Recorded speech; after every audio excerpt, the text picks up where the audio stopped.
This week on Jerusalem Dateline, for the first time in more than a decade, an Israeli prime minister commits to the two-state solution. Is it a political move? And protesters fill the streets of Iran in the latest sign of widespread discontent with the regime. Plus, the recent arrival of red heifers in Israel. Is it a prophetic sign that the Messiah is on the way?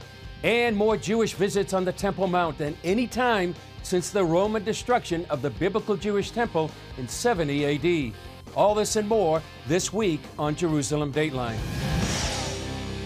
Hello and welcome to this edition of Jerusalem Dateline. I'm Chris Mitchell. For the first time in more than a decade, an Israeli prime minister has recommitted to a two-state solution with the Palestinians. As CBN Middle East correspondent Julie Stahl reports, his comments didn't sit well with many Israelis. Prime Minister Yair Lapid told the UN General Assembly that Israel's economic and military strength enables it to strive for peace with the Arab world, including Palestinians. An agreement with the Palestinians based on the two states for two people is the right thing for Israel's security, for Israel's economy, and for the future of our children. Lapid sees peace as not a compromise or weakness, but a courageous decision. Israel, he says, has one condition: that the future Palestinian state will be a peaceful one, that will not become another terror base from which to threaten the well-being and the very existence of Israel. His speech drew fire, especially from former Prime Minister and opposition leader Benjamin Netanyahu. After the right-wing government, led by me, removed the Palestinian state from the world agenda, after we brought 4 historic peace agreements with Arab countries that bypassed the Palestinian vote, Lapid is bringing the Palestinians back to the forefront of the world stage and putting Israel right into the Palestinian hole.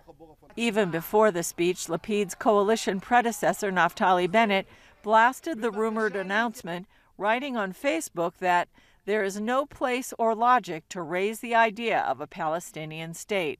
Former ambassador to the UN, Danny Danon, calls the topic a political ploy. We have elections coming up in only a few weeks from today, and I haven't seen even one party, including Lapid's party, mentioning the idea of two states. And we know that there is no real partner in the Palestinian side today.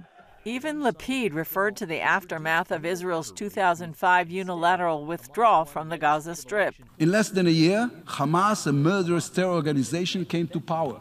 Since we left Gaza, over 20,000 rockets and missiles have been fired at Israel. All of them at civilians, all of them at our children. On Iran, the prime minister accused the Islamic regime of conducting an orchestra of hate against Israel and beyond. They hate and they kill Muslims who think differently, like Salman Rushdie and Mahsa Amini. Their hate is a way of life. It is a way to preserve the oppressive rule. He pointed out it's the only UN member bold enough to openly state it wants to destroy another. Iran has declared time and time again that it is interested in the total destruction of the state of Israel. And this building is silent. Lapid added if Iran gets a nuclear weapon, he believes it would use it. The only way to prevent Iran from getting a nuclear weapon is to put a credible military threat on the table, and then, and only then, to negotiate a longer and stronger deal with them. Danon says while Lapid touched on all the right points, he didn't go far enough. We all expected him to push stronger, especially after we heard President Raisi denying the Holocaust a few days ago. I think he should have been stronger on these issues, tougher on these issues. I think we should have demanded more countries not to attend the speech of Raisi. Earlier, Israel's UN ambassador Gilad Erdan walked out of the General Assembly during Iranian President Ibrahim Raisi's speech, displaying a family picture. 2 days before, Raisi said further research is needed to verify the Holocaust really happened. He asked for proof. Here are my Auschwitz surviving grandmothers. To the ambassadors in the GA, leave his speech. A dictator deserves no voice. Julie Stahl, CBN News, Jerusalem. Protesters are filling the streets throughout Iran following the recent death of a woman in police custody. The demonstrations are the latest sign of widespread discontent with the Islamic regime. On September 16, 22-year-old Mahsa Amini fell into a coma and died following her arrest in Tehran by the morality police. Her crime?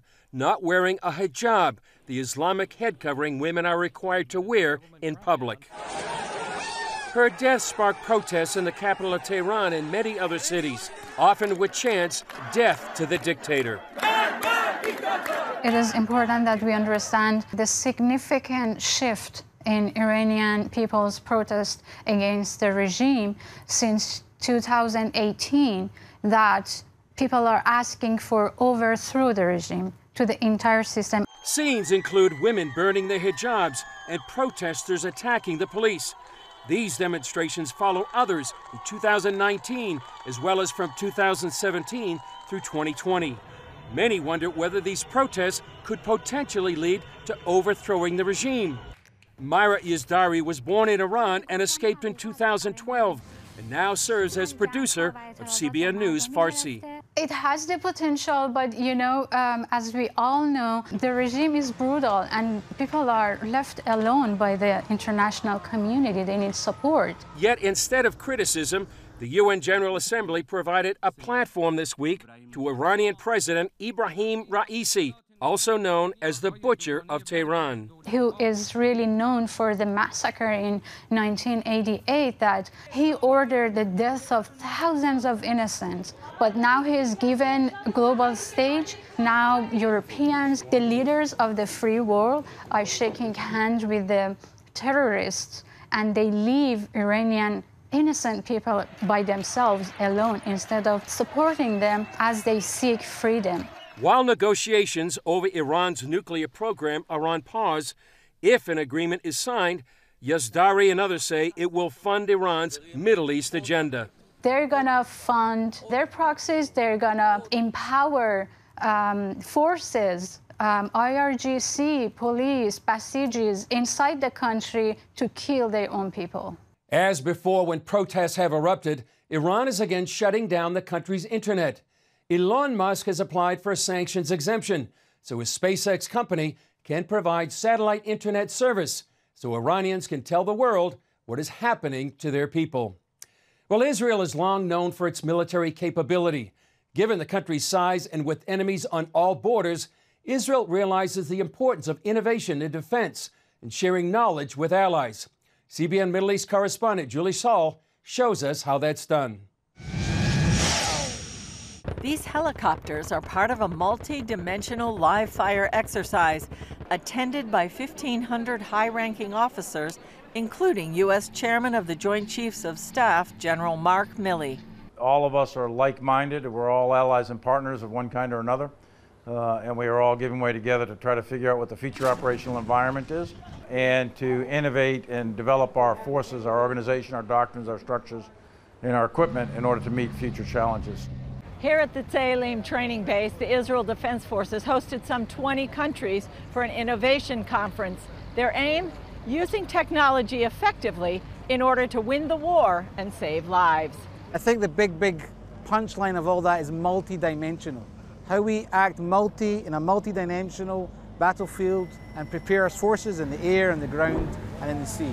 The objective is to use innovation in dealing with challenges like the ability of enemies to easily obtain tech like drones to use against Israel. One example is creatively gathering enemy intelligence and getting it to the field as quickly as possible. The three-day conference culminated with the live fire exercise, displaying Israel's capability from the air and ground through its use of helicopters, planes, tanks, drones, and foot soldiers. IDF International spokesman Lieutenant Colonel Richard Hecht sees the conference as a compass in terms of pointing the way to military diplomacy. We know that when we are acting together with other militaries, we can learn from each other, we can engage, and the fact now that the Central Command Commander here is also engaging with the region. He adds that it can also send a message on the importance of international stability. Julie Stahl, CBN News, IDF Tselim Base, Israel. Coming up, some say a recent delivery from Texas to Israel signals a prophetic prerequisite to the return of the Messiah.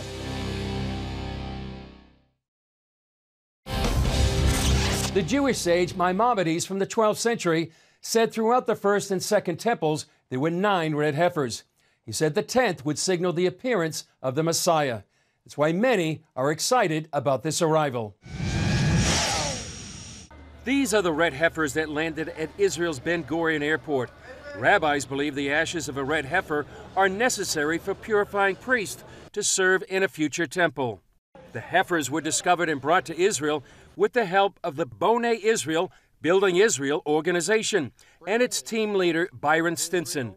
Rabbis from the Temple Mount Institute approached Stinson about the unique cattle. They said, Byron, could you look in Texas and find us a red heifer? I wasn't expecting that, and it was shocking to me to think about it, but I know a lot of ranchers, and I know a little bit about cattle, being from Texas, and I always say yes to these Jewish rabbis because they're my friends, and I love them, and why not? This began an in-depth process of finding the rare heifer that meets key stipulations found in the Bible. The Bible gives us a clue as to the significance of the red heifers here in Numbers chapter 19, verse 1 and 2, where it says that God spoke to Moses and Aaron saying, "This is the ritual law that God has commanded, instruct the children of Israel to bring you a red cow without blemish, in which there is no defect, and on which no yoke has been laid." So it says that we're supposed to take a perfectly red cow with no white hairs or dark hairs at all, and a cow that no yoke has ever been on. So as a result, it's very, very rare to find a baby cow that is completely red. We got busy. I used my technology people out of my businesses. First, we identified the type of cows that would be good, and then once we located the actual farms, we sent out messages to them and started hunting, and of course they just wanted me to find one red heifer, but I just got committed. After I got to looking, I decided we can find more than that, and so happy that we were able to bring 5. The ashes of the red heifer would be used to purify water from the Gihon Spring in the city of David. Just a few ashes could purify thousands of gallons of water. That water can be then purify priests from any contact with a dead body, so they can offer sacrifice in the temple. Some Jews go every single day to a ritual bath, to a mikveh, in order to approach God in prayer in purity. However, it is not the same because we don't have the red heifer. Once we have the red heifer, we'll be completely pure and we'll be able to rebuild the temple. As I read the Bible, this rebuilding of the temple happens during a time when the world's in need for it.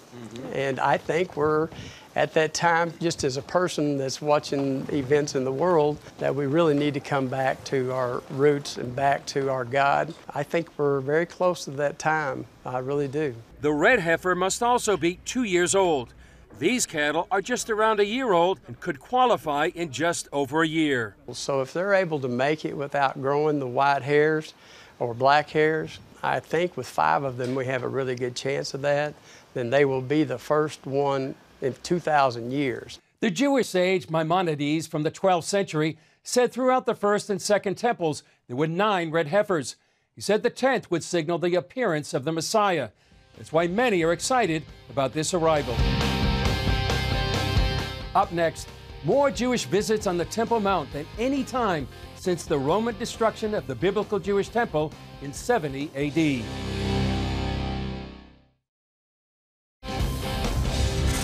Jews visited the Temple Mount more than 50,000 times during the last year. According to the Israeli organization Beyadenu, that's the most since the Roman Empire destroyed the second biblical Jewish temple in 70 AD. The figure represents visits and not the total number of visitors. But while visits are up and expected to rise, the status quo still prohibits any prayers except Muslim prayer on the Temple Mount. Here's a story we did a few years ago about the complexities of the Holy Plateau and efforts to allow Jews and other non-Muslims to pray there. Muslims call it Haram al-Sharif, the noble sanctuary in Arabic. Al-Aqsa, which includes the mosque and the entire compound, is the third holiest site in Islam. Muslims claim only they are allowed to pray there. Muslims have to pray, but others, Christians and Jews, they can visit, just visit. Not to make pray inside. Archaeology backs up the Bible, which says it's our holiest place. It's the center. from the beginning of the Jewish people, many think from the beginning of the world, it's the center. For years, rabbis said it was forbidden for Jews to even set foot there, let alone pray in the Temple Mount, because it was too holy. Now more and more religious and non-religious Jews want their rights to this most holy place. Linda Olmert is part of Haliba, the initiative for Jewish freedom on the Temple Mount. Because we want freedom for everybody to pray on the Temple Mount. Isaiah says it will be a place for all nations. A Palestinian terrorist attempted to assassinate Yehuda Glick, Haliba's leader.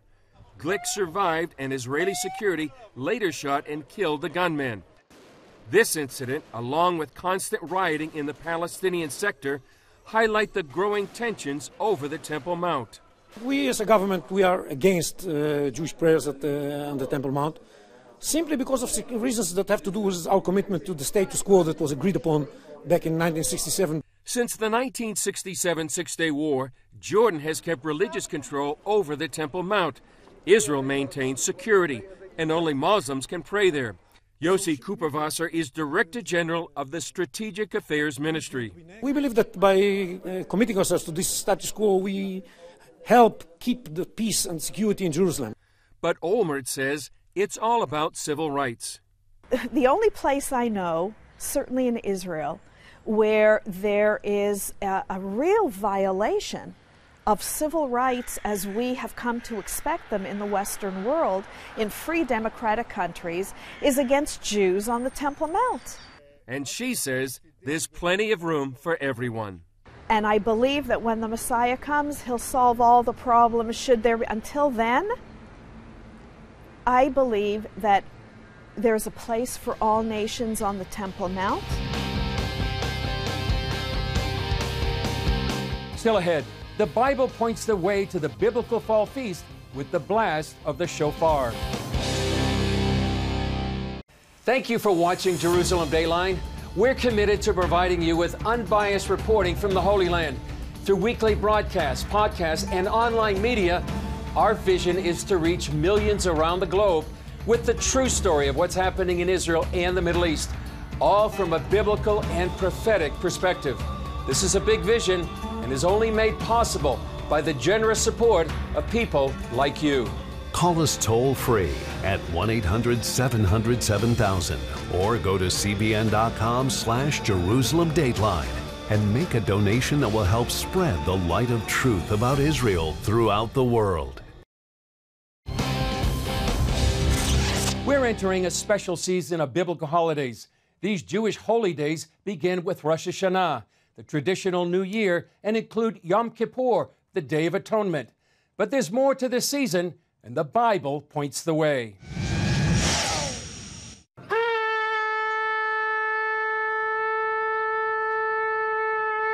Rosh Hashanah literally means head of the year, the new year. But biblically, it's much more than that. In the book of Leviticus, it's called Yom Teruah, the day of the blowing of trumpets, or ram's horn, the judgment day. The only commandment during Rosh Hashanah is actually to hear the sound of the shofar. Okay. And so everybody gathering in the synagogue to hear the sound of the shofar. It's something that people connect to their soul, to hear the sound of the shofar. The piercing sound of the shofar is meant to remind the hearers to repent of their sins and to make things right with their brothers and sisters. The rabbis say that reconciliation with God and man confounds the enemy. A shofar is a musical instrument made from a horn. This is the oldest musical instrument. And the Jewish Orthodox who have a committee to hear the sound of the shofar during New Year, our Judgment Day. As part of a two-family business, Eli Ribach is a third-generation shofar maker. The process is grinding, polishing, then we open a mouthpiece. This is quick, but it's a lot of experience and a lot of hand work because each horn is a different size, different thickness, so you have to be experienced to make a good shofar.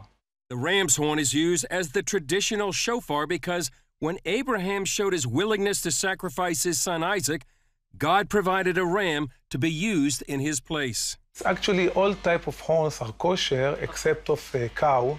That's because the Jewish people don't want to remind God of the time Israel worshipped the golden calf in the wilderness. Besides the distinctive tones of the different horns, there are 3 different blasts sounded. The shofar is blown in synagogues and at the Western Wall each morning for a month before the holiday to give plenty of time for repentance. You and I both know that we need a lot of reminders in our daily life to repent, to think of the things of God. It's like an alarm clock for the soul. Reebok says it's not just Jewish people who blow the shofar. We sell the shofar all over the world. We sell it to Jewish, to Christian, Messianic people, evangelist people. Rosh Hashanah is the feast of the 7th month, but in Jewish tradition represents the new year. At the coronation of the kings of Israel, the shofars would blow. They would announce the new king, or they would announce the coming of the king. Oftentimes in the Christian world, shofars are blown throughout the entire year. But in Judaism and in Jewish practice, those shofars are only blown for a very limited time throughout the year, during this time, the month of Elul and Rosh Hashanah.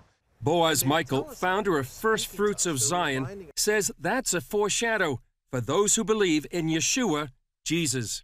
And they tell us something, they're speaking to us, they're reminding us of something. And one of the things they're reminding us of is the creation of the world, the coming of the King, King Messiah one day at this time, the coronation of his kingdom here on earth. This is what the shofar is to remind us of, and it speaks to us every day when we hear that sound. Well, that's all for this edition of Jerusalem Dateline. Thanks for joining us. Remember, you can follow us on Facebook, Twitter, Instagram, and YouTube. And you can also access CBN content through our CBN News and other CBN apps. And don't forget to sign up for our email blast so you can continue to receive all of our exciting CBN content. To all our Jewish friends, Shana Tova, Happy New Year. May this be a sweet and prosperous New Year. I'm Chris Mitchell. We'll see you next time on Jerusalem Dateline.